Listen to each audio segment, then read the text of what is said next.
नमस्कार। पत्रकारिता और मीडिया इंडस्ट्री के चाल चरित्र को परखने के कार्यक्रम मीडिया वॉच में आपका स्वागत है। मैं हूं डॉक्टर मुकेश कुमार। दोस्तों, उत्तर प्रदेश में योगी राज के दौरान दलित महिलाओं पर अत्याचार बढ़े हैं, उनके साथ बलात्कार की घटनाएं लगातार हो रही हैं, मगर हमारा मीडिया चुप्पी साधे हुए था। अब जबकि हाथरस में एक नृशंस वारदात हुई है तो उसके बाद वो वहाँ पर चील कौवों की तरह, गिद्धों की तरह टूट पड़ा है और ये जताने की कोशिश कर रहा है कि वो दलितों का सबसे बड़ा हितैषी है।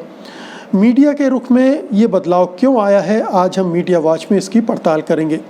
हम ये भी देखेंगे कि दलितों पर होने वाले अत्याचारों के मामले में हमारा मीडिया उदासीन क्यों रहता है, खामोश क्यों हो जाता है।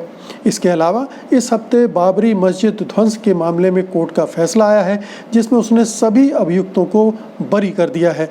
इस पूरे मामले को मीडिया ने किस तरह से कवर किया, इसकी भी हम पड़ताल करेंगे। तो आइए शुरू करते हैं आज का मीडिया वॉच।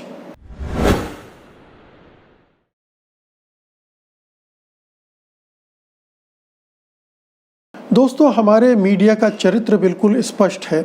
वो सत्ता के साथ है और तब तक किसी भी मामले को नहीं उठाता है जब तक उसे उसमें सत्ता का कोई फ़ायदा दिखे या अपना कोई फ़ायदा दिखे, यानी टीआरपी मिलती हो। इसीलिए अभी तक वो पूरे तन मन धन से सुशांत को जस्टिस दिलवाने के लिए भिड़ा हुआ था। अब अचानक हाथरस में एक ऐसी घटना हुई है जिस पर एकदम से राष्ट्रीय स्तर पर बवाल हो गया है, उस पर राजनीति भी होने लगी है और उत्तर प्रदेश की सरकार संकट में भी फंस गई है, तो मीडिया उस पर टूट पड़ा है। मीडिया के गिद्ध हाथरस में डेरा जमा चुके हैं। एक पीपली लाइव वाला दृश्य वहाँ बन गया है। मीडिया उस पूरे दृश्य को हर तरह से भुनाने की कोशिश में जुट गया है। अब इसके कई कारण हैं। पहला कारण तो यही है कि चैनलों के बीच जो टीआरपी वार चल रही है, टीआरपी के लिए लड़ाई चल रही है, होड़ चल रही है, वो इसकी वजह से और गर्म हो गई है। जो सुशांत के मामले को आगे बढ़ा रहे थे, उन्हें लग रहा है कि कहीं ये मुद्दा उनके हाथ से टीआरपी खींच न ले जाए, तो वो जो टॉप के 4-5 चैनल हैं वो इस जंग में जूझ पड़े हैं और इसको हर तरह से एक्सप्लॉइट करने में लगे हुए हैं। तो एक तो टीआरपी के युद्ध की बात है। दूसरी बात ये है कि जो सत्ताधारी दल है बीजेपी उत्तर प्रदेश में, उसकी रक्षा भी करनी है। तो अर्णब गोस्वामी या उनकी ब्रिगेड के और लोग या जो दूसरे चैनल में उन्हीं की तरह के लोग बैठे हुए हैं, वो इस पूरे मामले को एक ख़ास तरह का मोड़ देने की कोशिश कर रहे हैं, एक नया नैरेटिव रचने की कोशिश कर रहे हैं। लोगों का ध्यान सत्ताधारी दल से हटाकर, उसकी लापरवाहियों से, उसके पक्षपातपूर्ण व्यवहार से हटाकर वो विपक्ष पर हमला करके उसे निशाने पर ले रहे हैं। अब राहुल गांधी और प्रियंका गांधी ने दौरा किया तो वो ड्रामेबाजी के तौर पर प्रस्तुत करने लगे और खुद तो गिद्ध की तरह पेश आ रहे हैं, लेकिन उनको गिद्ध के रूप में प्रस्तुत करने लगे, उन्हें गिद्ध कहने लगे। इसी तरह से दूसरी पार्टियों के नेता गए, दूसरी पार्टियों के बयान हुए, लेकिन इस पूरे मामले में उनका रवैया राज्य सरकार की, राज्य प्रशासन की, पुलिस की लापरवाहियों को, पक्षपातपूर्ण व्यवहार को और गैर कानूनी ढंग से काम करने पर फोकस करने के बजाय वो विपक्षी दलों पर निशाना साधने में जुट गए हैं। तो ये एक सत्ता का एजेंडा है कि केंद्र सरकार को बचाना है, राज्य सरकार को बचाना है और जो सत्ताधारी दल है उसका जो अपना वोट बैंक है उसको नुकसान ना पहुँचे, क्योंकि एक बहुत बड़ा दलित मुद्दा इससे खड़ा हो गया है और वो बिहार के चुनाव, बंगाल के चुनाव और उत्तर प्रदेश की राजनीति को भी प्रभावित कर सकता है। इसलिए एजेंडा को, नैरेटिव को कैसे बदला जाए, विपक्षी दलों के सिर पर इसका ठीकरा फोड़ा जाए, इस कोशिश में लग गए हैं। इसीलिए आप देखिए कि जब इसी तरह का कोई मामला किसी दूसरे राज्य में होता, मान लीजिए ये महाराष्ट्र में होता, तो अभी वही न्यूज़ चैनल और उसके वही एंकर उद्धव ठाकरे को निशाना बना रहे होते, महाराष्ट्र की सरकार को निशाना बना रहे होते और अर्णब गोस्वामी जैसे लोग तो सीधे सोनिया गांधी और इटली तक पहुंच गए होते। लेकिन उत्तर प्रदेश में ये मामला हो रहा है तो योगी और मोदी का कोई नाम नहीं ले रहा है। योगी और मोदी के बारे में कोई सवाल नहीं खड़े किए जा रहे हैं कि इस प्रदेश में जहां एक जंगल राज गुंडा राज कायम हो गया है। आए दिन दलित महिलाओं के साथ बलात्कार हो रहे हैं, हाथरस के पास बलरामपुर में, फिर भदोही में, और इस तरह से एक एक करके दलित महिलाओं के साथ बलात्कार की घटनाएं आ रही हैं और सबको उसी ढंग से दबाया छिपाया जा रहा है। तो इस मामले में वो इन राज्य सरकार को, राज्य प्रशासन को कटघरे में खड़ा करने के लिए तैयार नहीं है। सीधे सीधे विपक्षी दलों पर हमला कर रहे हैं, उनके वो जो विरोध कर रहे हैं, वो हाथरस जाने की कोशिश कर रहे हैं, उसे ड्रामा बता रहे हैं।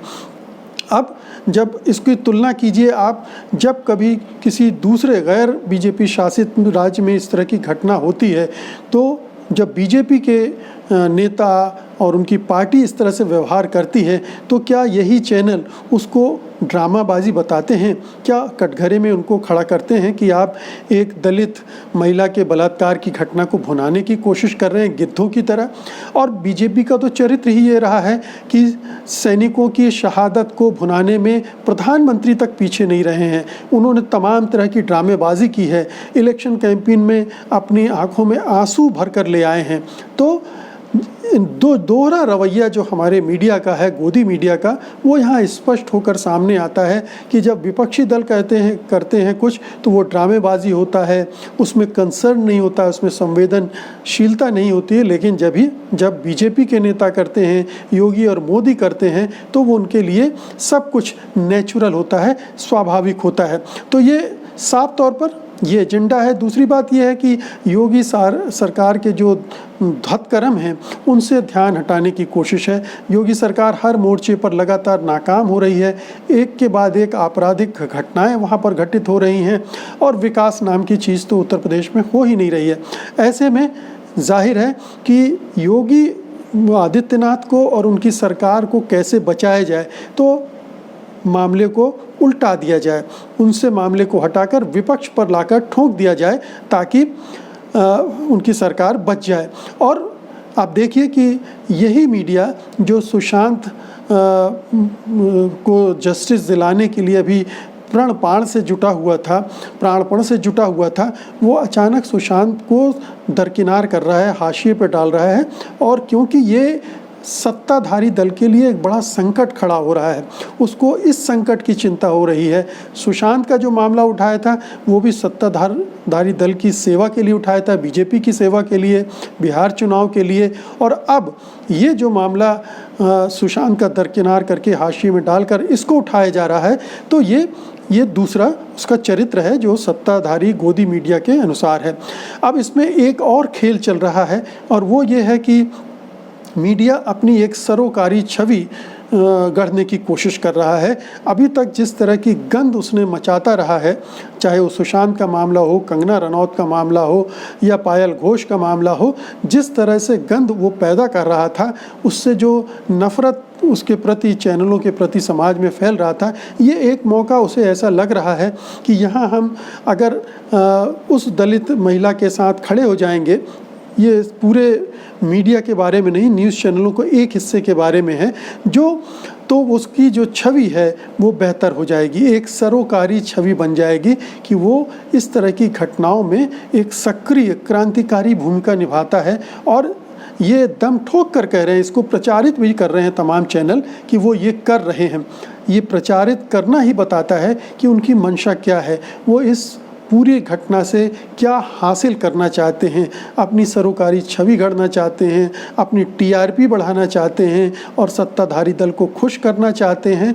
उसके लिए एक सुरक्षा कवच तैयार कर रहे हैं, अपोजिशन पार्टीज़ को कटघरे में खड़े करके उनकी जो कार्रवाइयाँ हैं उन्हें ड्रामेबाजी बताकर। तो ये मीडिया का हमारा मूल चरित्र बन गया है अब, जहाँ पर जो वास्तविक चीज़ें हैं उनको दरकिनार करता है और जो सत्ता और बाज़ार के हित में चीज़ें हैं या जिससे सत्ता और बाज़ार सध सकता है, उन पर फोकस करता है।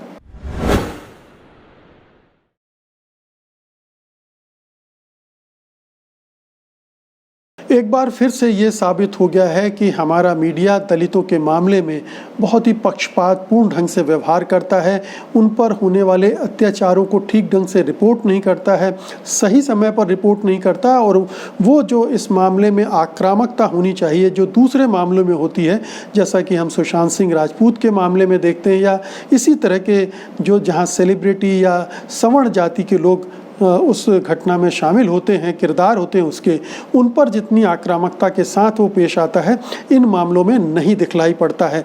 हाथरस की घटना को ले लीजिए। हाथरस की घटना 14 सितंबर को घटित हुई थी, गैंगरेप 14 सितंबर को हुआ था, लेकिन वो जागा 28-29 सितंबर को, जब उस पीड़िता की मौत हो गई और आधी रात को उसका शव आनन फानन में दिल्ली माफ़ कीजिएगा उत्तर प्रदेश पुलिस ने जला दिया, बग़ैर परिवार वालों की अनुमति के, उनकी रजामंदी के।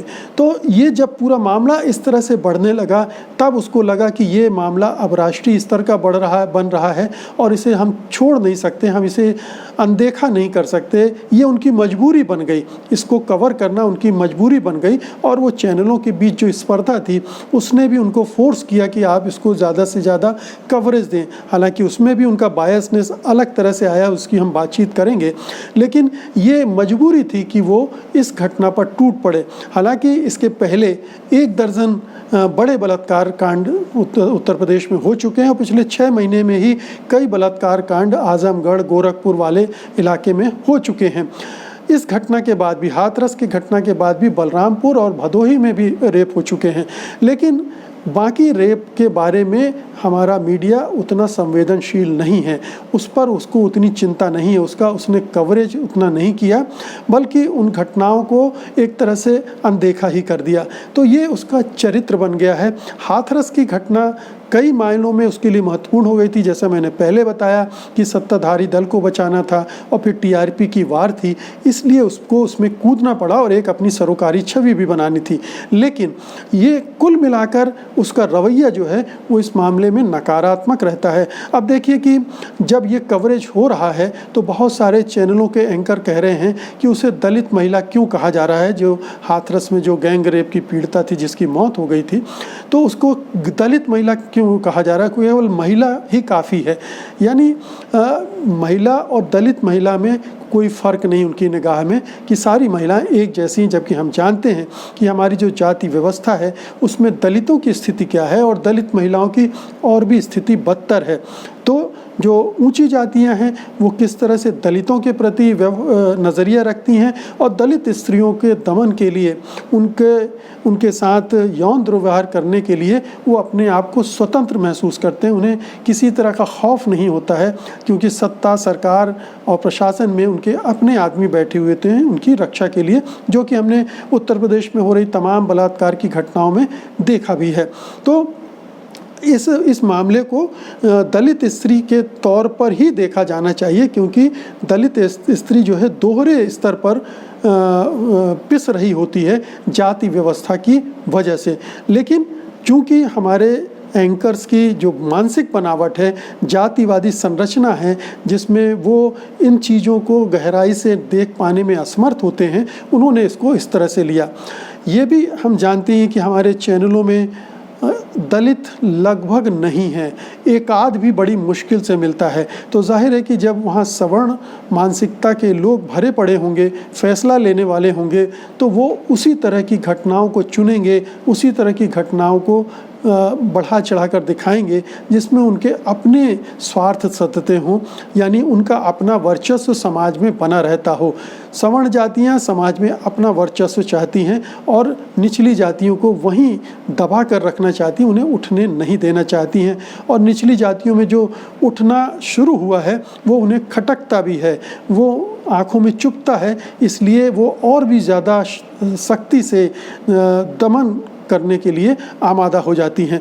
तो ये एक पूरा जो हमारे मीडिया में काम करने वाले लोगों की दिमाग की संरचना है, पूरे मीडिया की जो संरचना है वो इस तरह की है कि उसमें सवर्णों का वर्चस्व है और सवर्ण वर्चस्व वाला मीडिया दलितों को, आदिवासियों को, अल्पसंख्यकों को या हाशिए पर रहने वाले तमाम लोगों को दरकिनार करके रखता है, उनकी समस्याओं को नहीं उठाता, उनके उत्पीड़न को जगह नहीं देता, उनके मामले में उसके अंदर सेंसिटिविटी ही बहुत कम होती है।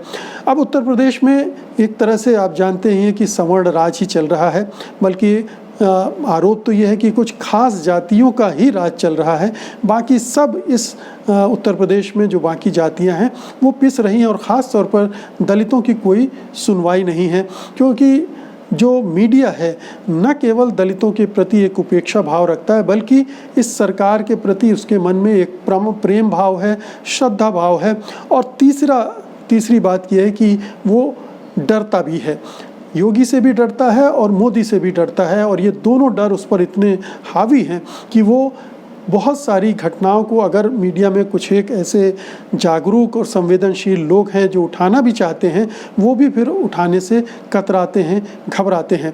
तो ये मीडिया जो जिस तरह का हमारे यहाँ का मीडिया है, जिसमें विभिन्न जातियों का, धार्मिक समुदायों का प्रतिनिधित्व नहीं है, उसका व्यवहार भी इसी तरह से पक्षपातपूर्ण रहेगा, और ये हमें बार बार देखने को मिलेगा कि वो इन वर्गों के प्रति जो कमज़ोर हैं उनके प्रति कोई सिंपैथी नहीं रखता है, उनके प्रति एक उपेक्षा का भाव रखता है, उन्हें अनदेखा करता है।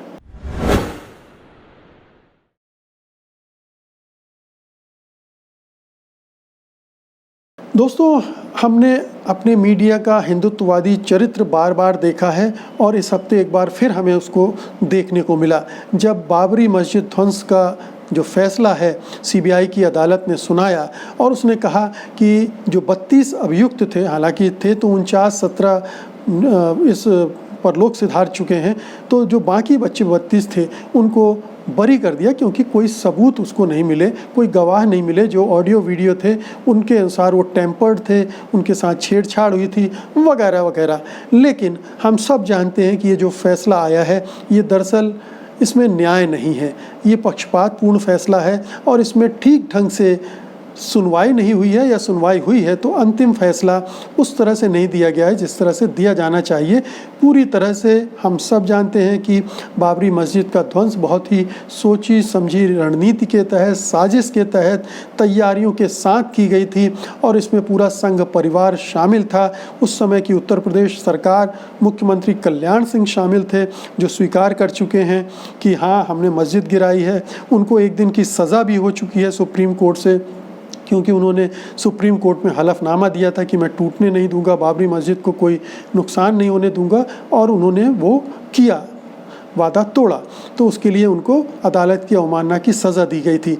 इसी तरह से जो जस्टिस लिब्रहान की अध्यक्षता में एक जांच आयोग बना था, उसने पाया था कि ये पूरा साजिश थी, और ये जस्टिस लिब्रहान ने अभी कहा भी है कि वो मेरी पूरी जांच के आधार पर मैं पूरे यकीन से कहता हूँ कि ये साजिश से बाबरी मस्जिद को गिराया गया था, पूरी तैयारियों के साथ। और उनके सामने जो प्रस्तुत हुए थे कई नेतागण, बाबरी मस्जिद के आरोपी, उन्होंने भी स्वीकार किया था। उनमें से उमा भारती ने खुलकर स्वीकार किया था कि हाँ हमने मस्जिद ढहाई, तो और इसके प्रति वो गर्व भी करती हैं। तो ये एक पूरा मामला था जिस पर सवाल खड़े करने चाहिए थे हमारे मीडिया को, लेकिन हमारा मीडिया चुप रहा। उसने इन सवालों को उस तरह से खड़ा नहीं किया कि ये जजमेंट गलत है, ये इसके खिलाफ सीबीआई को ऊपरी अदालत में जाना चाहिए, इन अभियुक्तों को छोड़ना न्याय के साथ मजाक है।